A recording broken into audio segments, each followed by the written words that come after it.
a quarter of a century on from her death in a car crash in a Paris underpass, the legacy of Diana Spencer still occupies a special place in the British public consciousness. Millions around the world watched Diana's funeral service at Westminster Abbey, and the public display of grief in Britain was unprecedented. It prompted the Prime Minister Tony Blair to call Diana the People's Princess because of the way she captured the hearts of the nation. During her life, the Princess of Wales became the most photographed person in the world, with paparazzi being offered up to £500,000 for pictures of her. Interest had arisen after Diana and Prince Charles met in 1977, and he'd invited her to his family's Scottish estate, Balmoral, to meet the Queen. At the time, Britain was in recession. Many, especially in the manufacturing sector, had lost their jobs after nationwide strikes. The royal romance provided glamour to counterbalance the gloom. People felt Diana was down to earth as she worked part-time as a nursery teacher and lived in a shared flat in London. Lady Diana, however, was born to an aristocratic family and had studied at an exclusive boarding school for girls, though she left with no academic qualifications. Charles's proposal of marriage was allegedly provoked by tabloid suggestions of an improper liaison between the couple. There were also rumours of rifts with the Crown regarding revealing outfits that Diana wore, as well as sexist comments about her figure. These later contributed to Diana's struggles with an eating disorder. The couple married on the 29th of July 1981. The ceremony took place in St Paul's Cathedral, which better accommodated their 2,500 guests than Westminster Abbey, the usual venue for royal weddings. Some 750 million people around the world watched the event. Just months later, Diana announced her pregnancy. Already issues had emerged regarding the marriage.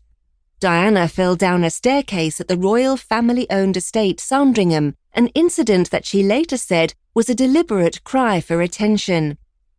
After William was born in 1982, Charles, Diana and their 9-month-old son embarked on their first royal tour together to Australia and New Zealand, where Diana proved a big success. The couple's second son, Harry, was born in 1984. The following year, Diana conquered America after she danced with John Travolta at the White House.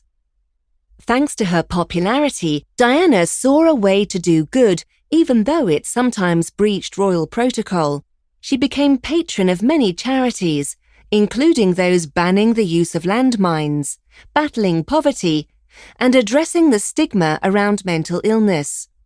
More controversially, in an atmosphere of homophobia, she shook hands with a man suffering from AIDS without gloves at a London hospital. Her gesture helped combat the misconception that the illness could be transmitted by casual contact, and showed Diana to be a compassionate, inclusive person. But it was controversial for a royal. The princess became more isolated and more paranoid. As a means to regain control over her life, Diana confided in journalist Andrew Morton, who published the 1992 biography Diana, Her True Story in Her Own Words.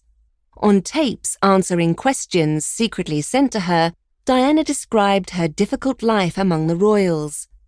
She was candid about her unhappy marriage, revealing that Charles had been having a long-term affair with his first love, Camilla Parker Bowles. Diana's own romantic affairs led to separation and then divorce. Diana was awarded a settlement of £17 million in cash, as well as £400,000 a year. She retained the title Princess of Wales. In 1993, exhausted with the persistent press harassment, Diana announced that she wished to retire from public life. The year before her death, she confronted some of her most relentless hunters, screaming at one, "You make my life hell." On the 31st of August 1997, Diana departed the Ritz-Carlton Hotel in Paris with her date, Dodi Fayed, the Egyptian son of the owner of luxury store Harrods. Their driver, Henri Paul, tried to outrun the paparazzi, but crashed the Mercedes into a cement pylon in a tunnel. Diana died in hospital, and only bodyguard Trevor Rees-Jones survived, but suffered memory loss. While courts in the UK ruled that the excessive alcohol in the driver's blood provoked their deaths, rumours of a murder plot have persisted ever since.